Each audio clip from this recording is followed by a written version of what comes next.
Catherine Trottmann. Après ces mois de crise du Covid, dans quel état se trouve Strasbourg? Strasbourg est dans une situation, je dirais, de crainte, de sortie de stress due à la pandémie, mais avec l'inquiétude de voir une crise économique et sociale très importante nous arriver. Elle est présente déjà au sein de cette période et pour moi l'inquiétude est grande puisque à moins 25% de notre activité, c'est un impact pour les emplois d'environ 10 000 sur notre territoire.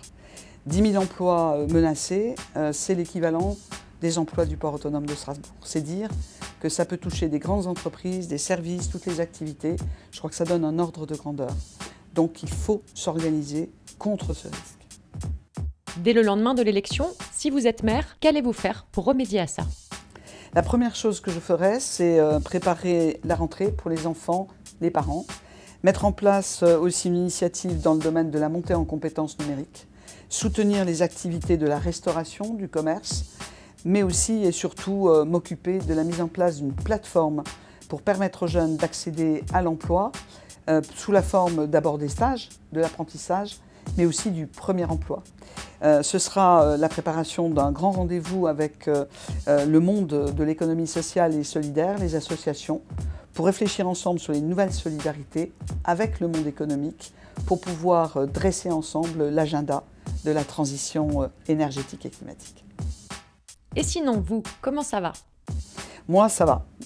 Ça va, je pense que je dois me préparer à la possibilité de faire un travail intense et de mobiliser toutes mes capacités et toute mon expérience, parce que nous allons passer une période extrêmement dure et il faudra éviter que des citoyens se sentent sur le bord de la route ou se trouvent sur le bord de la route.